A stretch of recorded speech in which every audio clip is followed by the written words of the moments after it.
oh my gosh, we're actually saving money, because there is an opportunity cost to migrate from one environment to another. Yeah. And standing up that capability, stabilizing the capability, and then changing how you work to do that it's a costly affair. So you've got to actually plan this. It's kind of synchronized swimming, if you will, because you can't just take and change everything over at once. Growing a business requires a holistic approach that extends beyond sales and marketing. This approach needs alignment among people, processes, and technologies. So if you're a business owner, operations, or finance leader looking to learn growth strategies from your peers and competitors, you're tuned into the right podcast. Welcome to the WBS Podcast, where scalable growth using business systems is our #1 priority. Now, here is your host, Sam Gupta.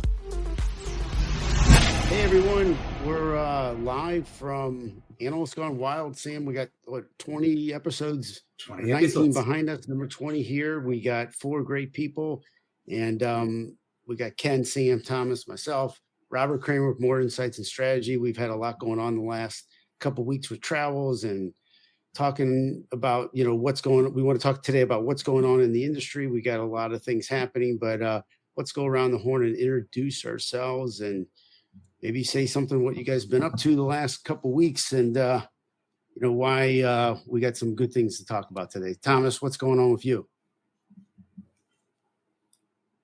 You on mute or you can't hear me? Let's go to Ken. Well, hey there. Ken Gonzalez here, Pretty Simple Group, otherwise known as KenGon. I'm providing coverage for CIO and infrastructure and operations topics. And for the last couple of weeks, I've really been focused on client deliverables. So it's been a very action-packed few weeks. Great. Thomas, are you with us? Or are you still out of pocket? I think he's on mute. Sam, I think, I'm not sure if you want to tell him that, but, he's still. Yeah, he's on mute. Let me try to unmute him. Let's see. Okay. This is going to help. Thomas, can you hear us? No, I think I'm not able to. Sam, you go ahead. All right, I'll go. So Sam Gupta, Elevate IQ, we are in the analyst space as well, covering enterprise software. For the last couple of weeks, obviously, a lot of work, a lot of activities, but at the same time, this is summertime here. So, a lot of activities with my kids as well, playing in summer. So that's exciting. Yeah, there's been a lot going on. I think we're going into the summer months. It usually quiets down a little bit, but it's been just a really busy springtime. And I think let's jump into some of these new news items that we want to talk about. I think we got some ERP coming up today. Acumatica has been acquired by Vista. Let's talk about a little bit about what we think. Is that a big deal or not? I personally, a lot of, background in ERP. This isn't like, a change of, from a perception that they're changing their features or functionality. But I think, hey, Thomas is back. We'll come back to you in a second. But they're being sold to Vista Equity Partners. I think it gives them a little bit of ability to be more flexible, to focus on their customers and AI. It doesn't really change their perception in the marketplace, but the company that bought them, I think, is focused on small to medium-sized ERP companies, and it fits really within their wheelhouse. The company that they were owned before was EQT, which had they actually owned, I believe, or still own IFS, and the goal, they were kind of kept apart. So I think people originally thought there'd be some integration aspects there or some marriage, but they were still kept apart. And today, I think that this is a value add to both sides, both Vista and Acumatica. And I think it kind of came out of the blue, but I'm pretty excited about how Acumatica can continue to build, because they definitely have a really strong hold in the marketplace. But Sam, I know you have just a strong background in this as well. What's your opinion? Of course. So I'll touch on some of the points that you mentioned, and I'll add some more.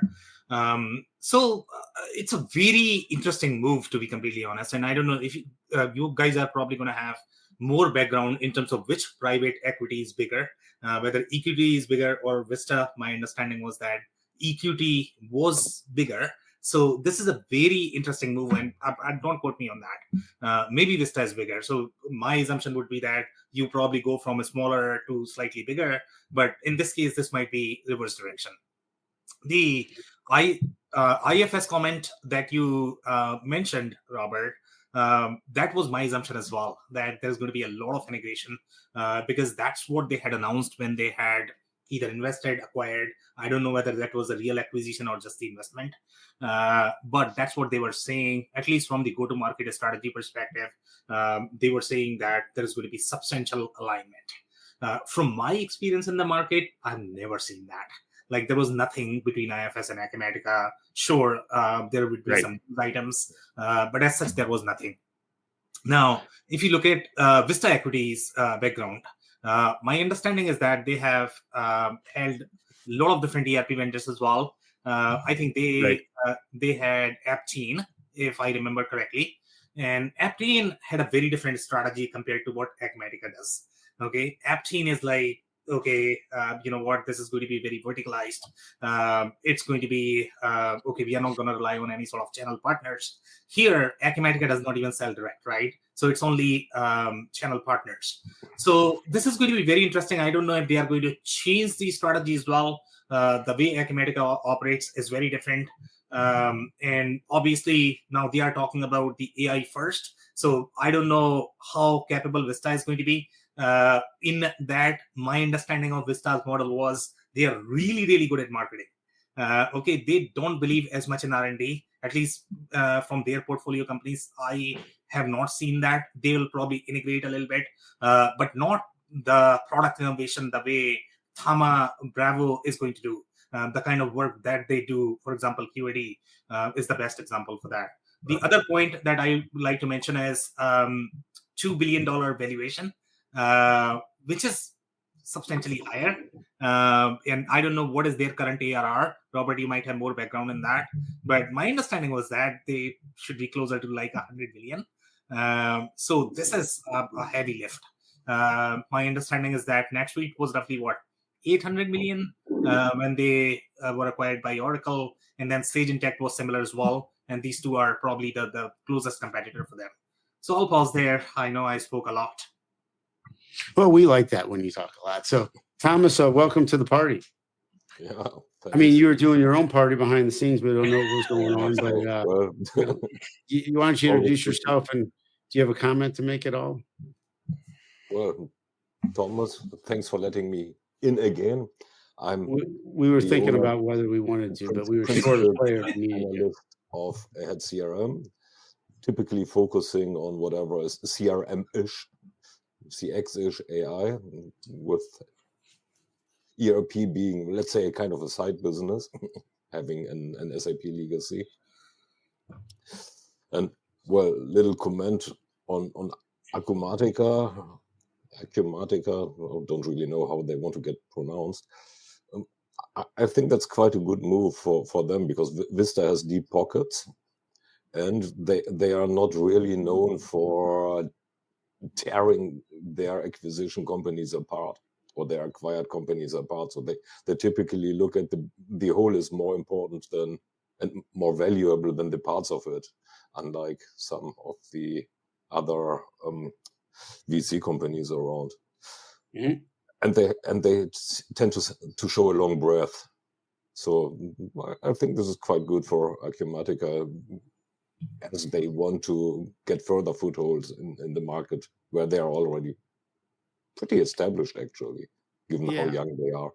I think in the end of the day, can Acumatica grow, and is it good for the customers, right? Because I mean, is this leveraging the resources that Vista has to help Acumatica grow, where the customers can get more from the ERP solution? Because ERP is such a big component of transactional data that supports, all the things that are going on with AI beyond ERP, so into all these data platforms, et cetera. But Ken, what do you think? So my comment is not necessarily as much about Acumatica as it is the general market conditions. So my forecast is I'm of the opinion that we're going to see a lot more of companies being moved into private equity, whether they're currently public or private. I think that given how soft some of these spaces are, and the fact that I think a number of the VC firms would be looking for, I wouldn't exactly call it a fire sale, but really looking for value investing. I think it's a great opportunity to go shopping and look for opportunities to invest and potentially grow something for some point in the future when things stabilize. Now, I don't necessarily know whether that translates into, trying to create a shotgun marriage where you get two companies that have complementary capabilities and you bring them together. That has a bit of a sketchy track record in the past, but it's certainly possible. But that's what I'm seeing. Okay. I mean, I think that you're on target, and that's one of the reasons why they bought them. I don't see a negative here, Sam. I mean, are you thinking there is one, or are you just time will tell? So in my mind, I think it's different. I would not say negative. There might be strategy changes because in my mind, I would not see Vista acquiring Acumatica, because the way Vista operates is slightly different than what Acumatica's original blood was. So here, as Ken suggested that, fire sale is the term that he's using. I mean, Vista is kind of known for fire buy, if I could use that term. They were, acquiring companies for Aptin, I believe, and they were very aggressive, even in the down market. When even the acquirers, like the companies that were really known for acquiring, for example, Infor, Epicor, ECI was doing a little bit.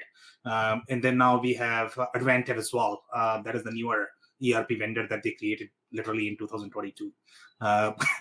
So they were all buying. And now, if that happens with Acumatica has a very different strategy, right? They are known for their ecosystem, partner ecosystem. So is Acumatica going to buy their own partners, ISVs? That could be a play. Okay. That's interesting that you said that. I mean, go ahead, continue. I'll add something after that. Yeah, so that's where I see very, very, very, very different strategy. Or maybe Vista is actually changing their strategy, but Acumatica was known for their product expertise. They were actually very, very, very good at marketing. So Vista is not going to have value add from the marketing perspective. In my mind, they were known for their marketing. Sorry, go ahead, Ron. Well, I don't think that has anything to do with that, because I think that they're letting them run independent. They bought them to help, and to help provide equity behind Acumatica to help them grow. I mean, they're really a top player in the small and medium-sized marketplace, right? In the cloud. They have a lot of innovation aspirations, specifically around AI, beyond AI automation, supply chain. The partnerships are a big deal, as we're seeing with a lot of these companies. I think that Acumatica, from an AI perspective, I would look to see them having more integrations with AI companies, like a Perplexity or a ChatGPT, or some of those Anthropics, et cetera. But I think that that's what's going on for what all you guys have said, specifically Ken. This is a trend of being bought and then partnering. But if they want control or want to dial down to that avenue of selling themselves, I don't see a problem with that. I think that adds a parallel effort and might actually enhance their marketing a little bit. Yeah, great points. So, I mean, I think these are what we're seeing is not necessarily segregated to, a specific industry, but we're seeing this across the board, that lots of companies are investing in AI. They're establishing different things with CRM. They're building their data platforms with players that complement, and it all ends up being, what do the customers need? It's kind of like a race, with things like Snowflake and Databricks, going back and forth with different acquisitions. And I think that the companies, I would advise them to focus on themselves and where they play best, instead of worrying too much about the competition. I think Acumatica is kind of doing that here. Okay. Any closing thoughts, Thomas? I mean, you late to the party. Why don't you finish off the last comment here? No. No. Okay. All right. Well, in my realm. Okay, well, let's go to the next one. We have we got Capgemini and Mistral AI and SAP partnership. This is kind of interesting because I think it does kind of triage, into where what's best for the companies or the customers, or a collaboration between infrastructure, AI, and also applications getting into compliance for certain industries, things of that nature. I think this one specifically focuses on what the financial and the public sector, aerospace, defense, and energy. But this deals with SAP's business technology platform and utilizing AI models to accelerate some of these custom AI solutions. I'm not sure this is anything mind-blowing. I think it's another timeline or roadmap to help companies out in their endeavors. If they see enough customers, they're in these square pegs that they can help out. But what do you think, Sam? Yeah, so this is very interesting, and I think this is aligned to a lot of other stories that we have seen in the consulting space. The real difference that I'm seeing is, I think the Mistral AI, this is the first time that we are noticing. For the most part, the partnerships that we have seen were related to Pi-Fi, and they were positioning themselves as more of the low-code, no-code platform. So, and here, the theme that I'm getting is they are saying that, hey, I'm going to create these solutions inside SAP. So that could be a difference. I don't know. I'm not too sure about the difference between Pi-Fi and Mistral AI, or whether they are competitors. They are complementary. So that's where my thought would be. But this seems to be slightly different than what we have seen with the other consulting companies. So it'll be interesting to find out, who else is doing this. Yeah. What do you think, Ken? Ken, are you there? I think for the most part, it's. Can you hear me? Yeah, we got you now. Yeah. Okay. I think great. we're all having This some audio actually is not surprising. today. Okay, continue. Okay. Yeah, so I'm not surprised by this. I think this is certainly a reliable and workable strategy. I mean, ServiceNow did this in partnering with a consulting firm to bring forth its government offering, and to see SAP looking to the service sector as a way to grow both its footprint as well as bring in new customers and leverage their technology. I think this makes a lot of sense.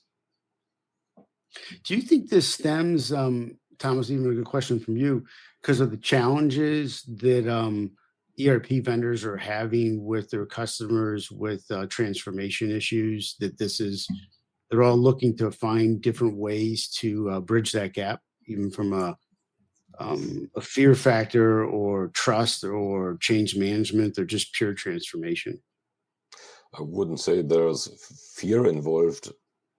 Anyway, so I do see this as a reminder from Cap, hey, we are here too. And both Mistral as well as SAP are, let's say, riding the wave there, because there are lots of transformations going on. There is this AI hype that we can't talk away. And, well, they are just along for the ride on this one, I'd say. So, and that's true for Mistral as well as for SAP. I mean, SAP uses Mistral models, and now Cap, they are saying, hey, we got a methodology to implement something. How does this compete, you think, with other models they're using? And why is this one better or an improvement? I wouldn't say it's better or an improvement. It's just an offering by Cap. SAP partnered with Mistral for longer. Don't know for exactly for how long, but this is one of the, let's call it, portfolio model providers that are already on their platform. So here it's about concrete offerings, deliberate offerings, and consulting offerings. Okay. Well, this is something that both Mistral and SAP, they happily support that, because Cap is not the worst of all providers around. And well, it's helping them selling their stuff. So it's simply ecosystems dynamics here for them. Okay. Ken or Sam, thoughts? I would definitely position this more as a set of complementary capabilities, in where when you think about being able to leverage some of what Mistral can provide, that's I think it's a really natural call to find organic ways of being able to serve common customer needs and then be able to share in market success. Yeah, that's agree. So just that I'm just politically correct. Okay. Well, it sounds like they have a good marriage there, like you said, Ken. I think we have a question. We might have to go backwards a little bit to Vista and Acumatica, but Sam, there's a question in there if we want to address that real quick. Yeah, we should, I guess. That's definitely related. Let me change the view a little bit so that you all are visible. I'm going to read it, provide some comments from my side, and then hopefully you guys can provide from your side as well. By the way, if you're in the audience listening to this show, we would love your comments. If you have any sort of related experiences, stories, please comment. We utilize them as we move on. So here, Anders is saying, hey, does Vista have other ERP holdings? Anders, Vista was always very aggressive in ERP integration, consolidation-centric portfolio. My understanding is that they had a team for very, very, very, very long time. One of the longest that I've seen probably in the ERP space. I think they kept it for like 8 years and they finally exited. They were very aggressive with that strategy. They have, I don't know if they have already exited Kibo, but they still have Kibo. Kibo is more in the commerce space, B2B commerce, not necessarily ERP, but they have a lot more from the supply chain perspective. So they have very deep ERP exposure. But for the most part, their strategy always has been pick up the pieces, somehow bring them together, not necessarily product development, research, and do really, really good marketing. That's what they are really good at. And Anders is saying, often we see that post-acquisition, there are strategic sunsetting of particular product lines. So in general, the way Vista model works, at least what I've seen, they are more into the services revenue, the support revenue. So they don't necessarily sunset the assets in general. Some products they have rewritten, but it's rare. Very minor R&D and a lot more marketing, I would say. More comments from your side, guys? Well, in answer to his question, just a simple yes, and I would post the link to their portfolio companies into the chat if I could. So there are about a dozen or so current and former companies in the ERP sector that they are in. So it's certainly part of their idea, and that in financials as well, financial industries, which are related topics, HR. So they're not strangers to that business. Robert, if you're speaking, you're on mute. All right, I'm off mute. Okay, we won't know for a year or so how this pans out. I mean, we have to see how it goes. Acumatica is going to be business as usual right now, but let's see how this influences them. I think it's a strong opportunity for them to improve, and not that they needed a lot of improvement, but everybody always does. And with AI being a big component and investing in that, I think it's something they could do a little stronger with some of the things that are potential with flexibility that they're going to get with Vista. We don't know the details behind the scenes with the other company that owned them, EQT, but at the same time, I think that there was probably a good acquisition, and a profitable one for the company that sold them. Okay. Yeah. Any other thoughts, Ken? Anything you want to say? Go to the next one then? Yeah, let's do it. Yeah. Okay. So this one is, I'm not really too familiar with DataRobot, but, and correct me if I'm wrong, but they're focusing mostly on AI workflows and combination of doing things of helping with use cases and processes and things of that nature to help with performance for customers. But at the same time, do you guys think this is more of like a customer service application that they're helping, like a competitor to ServiceNow that they're involved with? Or Sam, maybe you can shed some light on it because I'm not that familiar with them. Yeah, so I guess it's going to be interesting, and it's going to take some time for us to understand the AI space. At least I would admit that I don't understand that as well, and it's going to take some time to evolve for these technologies as well to find their place. But the way it is coming across, the way I'm seeing this, this is going to be more of the abstraction layer on top of the other layers. But now other people might argue that, low code, no code is already abstraction. So what are these guys doing? But this seems to be more of the, hey, I'm going to optimize, I guess is probably the right word. But again, I mean, how it's going to marry with everything else that we are seeing, I'm not still too sure. Well, just to chime in for 1 second and turn it over to Thomas and Ken.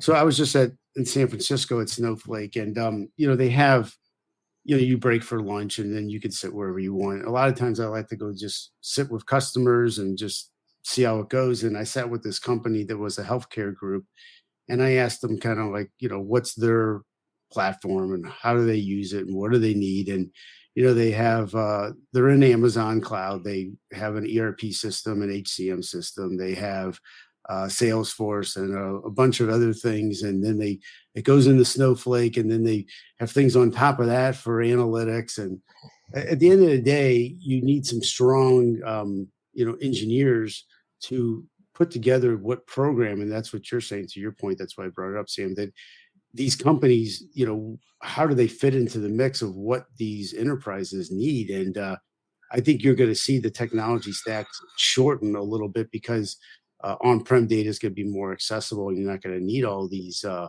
applications. But the workflow ones like this could have a place. But turn it back over to Ken and Thomas. What do you guys think? Can you start this time? Sure. So from a mechanical perspective, I think that, excuse me, I think this is actually a pretty natural way for people to be looking at the how we provide agentic capabilities. So there's a lot of discussion going on, both from the developer side as well as from the operation side of, well, I'm building all this stuff. How do I, number one, get it all to work together? And then number two, how do I manage the cost of the things that I build? Because you look at companies like Mind Studio, there's lots of people who are talking about, yeah, I can give you a framework for being able to assemble the tools. But now, given it actually costs something to run these workloads, how do I get a forward-looking estimate of what my spend is going to be to actually run the workload, so that I can figure out which model I should go against to get the best results? It's very complex. So while MCP is helping with being able to make those capabilities available, and people are embracing it as a de facto standard, fact of the matter is we're still not good at financial estimation and being able to manage our spend in the space. So I think that this is something that's going to evolve pretty quickly. And there's going to be lots of different options to pay attention to. So anybody that wants to get in the fight and potentially have something be as an open source framework as opposed to a proprietary commercial model, I'm all in favor of. The more ideas we have, I think the better off we are. Yeah. Just to add on, it's not only about the pure cost, to me at least, but also about the user satisfaction. Users being employees or external customers. So there's nothing worse than sitting a few seconds in front of your computer and waiting for a response.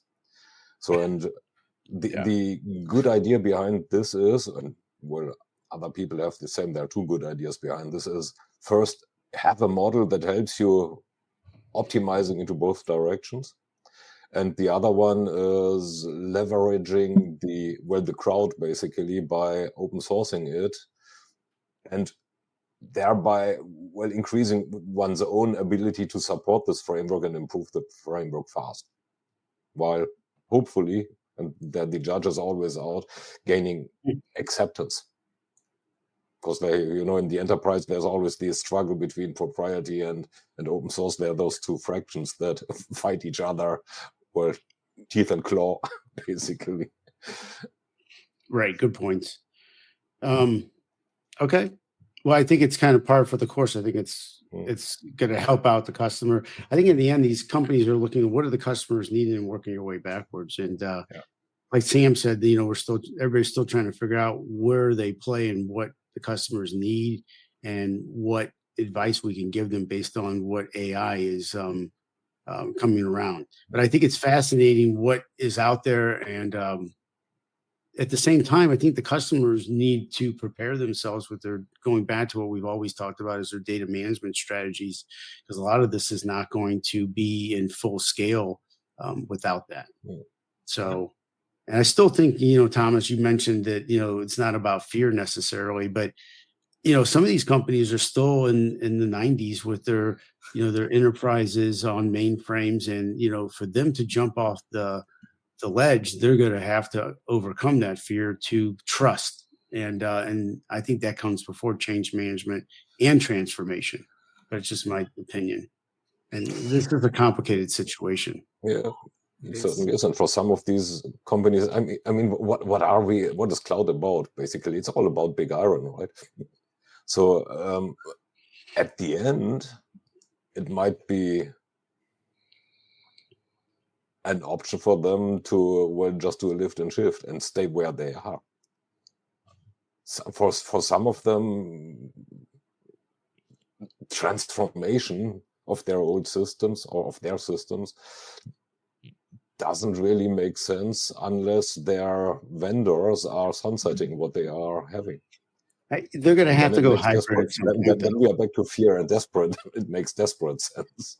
You're going to have to go hybrid at some point, because in 5 years, you're going to not be able to take advantage of these modern capabilities. I mean, they're extraordinary what's out there, and just even in the databases with, for example, DB2 and AI and utilizing and implementing things like that and building, this automation. I think it's absolutely phenomenal. Okay. Still, I always advise my clients to first look at whether they are not doing the same, just at a higher price point. That's a great question. And do you guys think price is a big deal, or is it technology is a bigger deal? It is. Because I mean, if you switch from one technology to the other one to do precisely the same, then the new technology better delivers it for cheaper. Well, that would be the hope not to happen. Yeah, well, if you're using if you're using generative AI services for automating the same old processes that you have, you are surely delivering the same at a higher price point, just because of the immense compute power that is needed. So that's another issue. Correct. Make the case.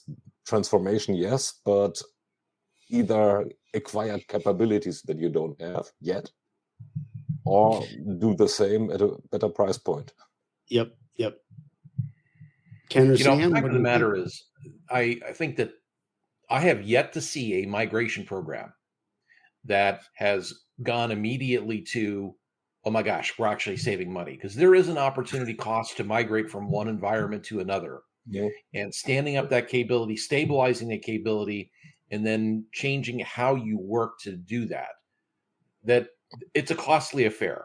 So you've got to actually plan this. It's kind of synchronized swimming, if you will, because you can't just take and change everything over at once. And I think from an end user perspective, the thing that we're seeing, especially when it comes to interest in agentic technologies and how we're going to use this, some people are diving in, but most people are going through and dipping their toes in the water.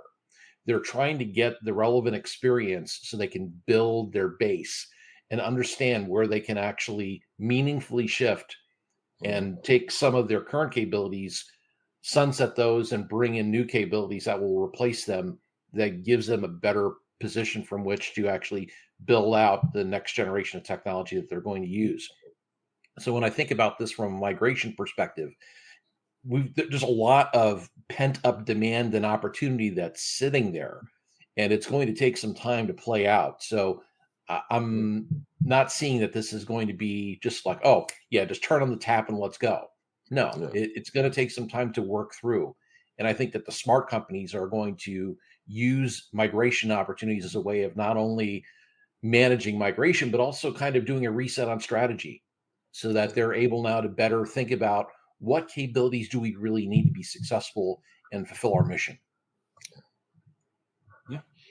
Yeah, that's interesting. I think the future is going to be more, instead of like bring your own cloud and APIs, it's going to be more bring your own platform and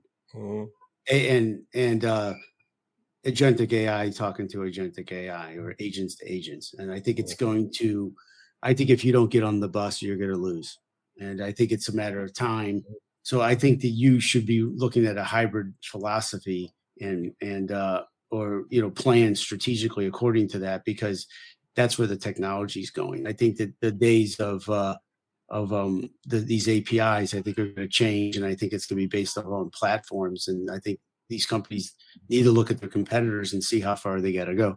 And I don't know. I think modernization is the key. I think the costs are so challenging to be in scope of.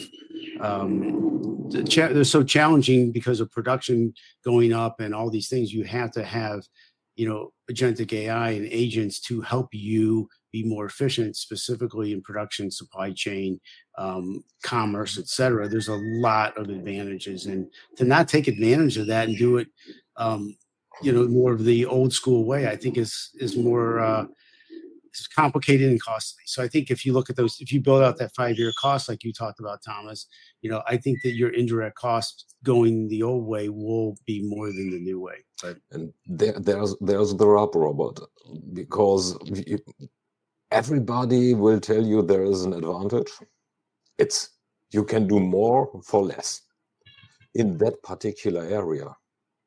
What nearly no one looks at is adjacent areas, or even areas that are further away from this immediate problem that you are solving, where all of the sudden effort, cost, whatever, goes up incredibly, partly incredibly, which then leads us to an overall solution that is worse than what I had before.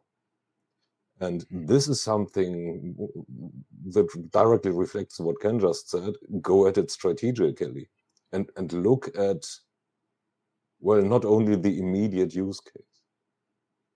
So yes, there will be A to A. It's the next big thing, right? My agent makes up an appointment with your agent, yeah, to put it into a kind of a joke way. But this is another type of AI. I mean, go very low tech, then you have an iDoc that goes from one system to another. That's agent to agent, just that the agents are two ERP systems in this instance. Yeah, so it's just another way. There are things that should be done differently, and others probably not. And Thomas, I would love to have an agent that withdraws money from your agent, I guess. I mean, that is the agent I want. Pretty much everybody's agents. Create a money printing agent. Money printing agent. Sign me up. Yeah, same. all right, so we kind of went on, you know, sideways there a little bit. Anything in the chat, Sam? I'm not looking at it, but I don't think we have anything more. We'd love to hear from people because it's kind of fun talking about what people's opinions are. But we can talk about Deloitte, what they're doing with their network. Actually, I think this is a good thing.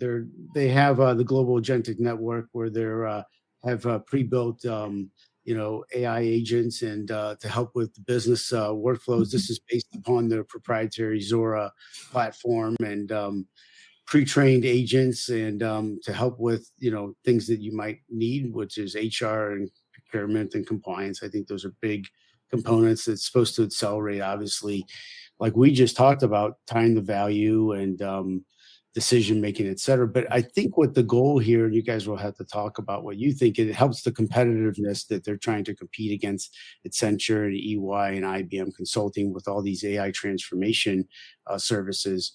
They're going to have some challenges because it's new, and we'll have to see how it works specifically within finance and human resources and supply chain, which is a big thing, and obviously customer support. What do you guys all think? Yeah, so go ahead, Thomas, go ahead. It's again about service delivery and proving the own capabilities, working with own as well as partner technologies to deliver a good solution. So which is pretty similar to what Cap said, just with another angle. There's this other word with it, Global Agentic Network. So I have a problem understanding the network aspect of it, but that is probably just me. Yeah, and I'm definitely going to be with Thomas on this. To be completely honest, I'm sort of lost on this story. And I don't know how it is different from the previous story that we had reviewed from Deloitte. And not sure if they are trying to do A/B test that, okay, last one did not get enough views. Let's try with network, I guess. But I'm not too sure what's going on here, to be completely honest, and how this one is different from the previous story that we had reviewed network. Not too sure, as Thomas already pointed out. It seems like the same Wi-Fi-centric story, the stories that we are seeing from other consulting companies as well. No difference for me. Sam, I think you're straight up with this. And really, I think the primary difference here is Deloitte's really leveraging the one throat to choke policy, rather than having to go through and figure out which one of the partners is responsible for the poor performance or the lack of availability of a certain capability. Now it's like, hey, this is our stuff. You come here, we're going to give you a complete solution. Yep. Just like we said before, time will tell. But I think that they have a fierce competitors, and I think that's one of the things that, like you guys said, is this are they throwing darts at the wall, or is this real stuff? It's probably in between. But any final comments on that? We can kind of go to our friends at SAP. Okay, yeah, let's go to SAP unless you guys have anything else there. Yeah. So SAP and Alibaba, they're getting into a partnership, and we'll see what you guys think, but I do like this because it gives them a little bit more feet on the ground and in that area, which is Asia and China, Southeast Asia and China. I think Alibaba has obviously, if anybody's been there, let's take a step back. Has anybody been to Asia on this call? Me, yes. Yeah. So, I mean, you can't even use an American credit card over there. You got everything's through Alipay. So these guys own the landscape over there. So I actually think it's a pretty solid, partnership. SAP's made a lot of partnerships, and it's really hard to know which ones are going to work or not, but from my perspective, I think this localizes things a little bit more for them from the transformational perspective. And I believe that they're a client of SAP's as well. Thoughts? They are big time. Yeah. I mean, this is a natural progression for SAP. They need to be in a global area, or globally available. Within China, there's data residency. There are data residency requirements that we in Europe have as well, for example. So it means there's no way going around Alibaba as a hyperscaler. Point one. Point two is, with their Quen models, they are quite far upfront from an AI perspective as well. The concern that I would have is the political environment. That's the only concern that I would have with that one, announcing that big time now. So this might cause some raised eyebrows somewhere else. Yeah, well, I think that they have transformational, issues, not necessarily because of them. I think it's the clients, and I think they're adapting to what the clients need here. and this is the localization that they need to help strategically move forward with some of those customers they have. So SAP's made alliances with a lot of different groups over the last year, and this is just another one of those. But Ken, what do you think? The thing that seems most interesting to me about this is, and while there might be some political ramifications associated with it, I happen to like the fact that, Alibaba has the potential to bring in some of the, what I might call region-specific AI solutions, proprietary models, whether it's large or small language models, being able to bring that because it's being sourced in region, and then tie that to the work that SAP is doing as part of a transformation initiative, so that you're not quite as dependent upon something that is, outside of the region. So I think that makes a lot of good sense and potentially can provide capabilities to SAP to bring elsewhere in the world that they currently are relying on something that might be an American or European-based firm to be kind of foundational for them. Yeah. Sam, what else does Alibaba bring to the table besides the things that we've talked about? Is there something like software that can be used for that integrates well with SAP, or is there anything you're familiar with that's out of the box that we don't know about here? So, as you guys correctly pointed out, data ERP play is always very political, and geopolitical issues are always going to be there. And Robert, I guess when you were referring to Asia, I think you probably meant China. And I don't know how true that is. At least, I've not been to China, but I have been to Chinese airports, and you can actually use American credit cards, as far as my recollection goes. So I don't know if airport is going to be different than the mainland China, but for the most part, I guess I think you can use American credit card. It might not be as easy. Go ahead, Robert, if you have a comment. Nope. Alipay probably definitely is preferred. Yeah. Alipay, they've skipped the transactional. They've skipped ahead of credit cards to go to more Alipay. They've moved it to a different. It's a different discussion, but anyway, I was not able to use an American credit card. So technically, this is definitely a win for both. If you want to be in China, there's no way around Alibaba and Tencent. No way. And for Alibaba, it's a good way of getting workloads onto their systems and having their customers served with it is one of the best ERPs around, if not the best. Right. Yeah. So some more comments, guys. So, so obviously the way, at least right now, the geopolitical scenario is there are going to be many changes, and changes are already happening. For example, if you look at Russia, and I don't know whether you guys have tracked the news or not, but they are replacing SAP, even though they have admitted that that's probably going to be a very expensive, transformation for them. We all know why they are doing that. And here, obviously, China does not want to work with American companies. It's given. You guys have already pointed that out, right? They have kicked out a lot of consulting companies. They don't want them to be responsible for audits. So this is obviously a very interesting alignment. But the point that I would like to raise here is Russia is sort of trying to kick out SAP, which means kicking out Germany, which is going to be slightly more NATO alliance partner, I guess. But then your China is kind of aligning with SAP.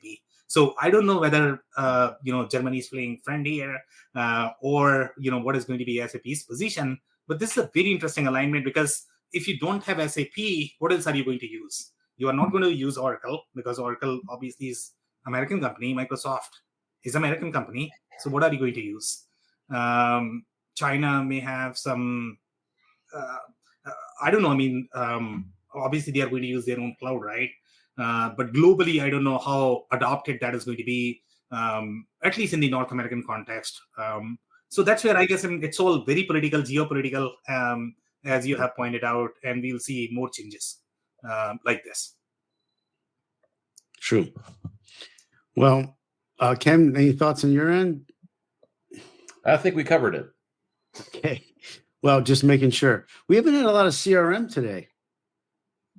Okay, so next one, do you want to do this?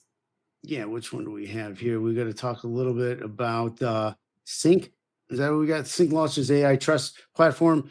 What we want to talk about with this is how do you guys think this is any different than some of the things we've talked about today? I mean, it's all about, I guess, AI functionality and how it can help with, I guess this is tied a little bit from a legal perspective and how this Snyk is positioning itself from a dev perspective and security. But I'm not terribly familiar with this one, but is it more on that perspective on protection as well, security risk? But why don't you guys weigh in on this one? I don't know, Sam, if you want to add some value to what I just said, probably wasn't a terrible amount. Yeah, so I mean, I can see two layers here. And if I read the last line, which says AI native applications for mutual customers, this sounds like very similar to, I don't know if you guys remember, there was an app where you could share your leads. I don't remember the name of that. Like two companies can share their leads, they can track the pipeline, they can do joint planning, etc. So it seems like that. And then you have the security layer here as well. So from my perspective, when I look at these technologies, it's almost like everybody is trying to develop the way you would develop a tech stack. Any of the tech stack is probably going to have 50 different applications for security, for optimization. But again, I don't think we have enough details to be able to comment where they will fit, I guess, in the end architecture, which nobody knows how that is going to look in next 10 years. So you have the security aspect, you have the joint aspect. So I don't know. I mean, that's probably my assessment on this. Thomas, Ken, what do you guys think? Not quite sure about that one as well. But what has become more prevalent in developing applications in an LLM era is that compliance, not only security, but also security have become more important because of, well, there being just a plethora of new unknown attack vectors. If they offer now something that helps mitigating that, I'm all in, really all in. So, and the other one that's should probably get added to it is the compliance aspect. So I know of a vendor, a small startup vendor nearby my house, actually, so they're 500 meters away, that focuses on building models in a compliant way. So, and if this is similar for the other aspect of business being secure from attack in this area, this is important to have. So you're saying this is mostly from a perspective to help with agent behavior, or this is to help with building them in a way that they, for Snyk, is it Snyk or Snyk? That they behave and can protect themselves from being attacked by Thomas or Robert. AI monitoring? No, it's built. Monitoring needs to be somehow built in, but the solution, as I understand this, and I looked on their website as well, is about building solutions that are less prone to attack or fall prey to attacks. Yeah. And yeah, in an agentic era, the attack vectors, they are just, it's just exponential, basically. We don't know enough about how to keep applications secured right now. Yep. And this is something that goes into the right direction. I can't say anything about the strength of the offering, because it also seems to be quite a consulting offering behind it. But this is certainly something that we need. Yeah, I think that's a good point. Ken, what do you think? So for the most part, the thing I've been noticing about, especially on the developer tools front, and I think that the fourth bullet is really the one that I kind of like zoned in on, which is putting security in the hands of developers. Fact of the matter is, this is something that, for the most part, developers don't concern themselves with. Yeah. And this has been a historical kind of Achilles heel that needs to be addressed, which is, we're concentrating on building code that does what it's supposed to do, and security ends up being a secondary consideration. And you're relying on the organization to actually draft meaningful policies and guardrails so that whatever gets created or generated in this particular case will actually conform to the guardrails and be reasonably safe. So I think that being able to take and pull out the friction for people that are actually developing to develop either compliant or conformant code that actually fits with whatever the security policies are, it makes a lot of sense. The release itself was actually kind of light on detail, so that how we're actually going about doing that, other than kind of like setting some of your basic guidance to whatever tools you're using to generate stuff which actually conforms. That's currently I think what current practice is. Whether this will actually move the needle and how it's going to do it remains to be seen. Yeah, it seems like technology of AI is moving quicker than the security. Yeah, as usual. Yeah. And I think it's a major issue, like you just said, Ken. Yeah. Well, Sam, any thoughts, or should we? I think we'll close in about a minute or so. If you have any thoughts, I have kind of a closing guideline that we can go through. I always have to come up with something fun, but maybe so we'll close. But anyways, tell us a little bit about how you say goodbye to everybody, but how you use AI personally. You are talking about me? Well, you'll go last, but Thomas first. Like, how do you use AI at home? Like, with your family. Like, what do you do with it? Do you use it to say, "Hey, where should I go to dinner? What should I do?" Research, basically. No, Yeah. not for work, for personal research. Yeah, research as well. So as you may know, I'm in the process of moving. Yep. I'm moving across this continent. So now this move will involve a lengthy drive.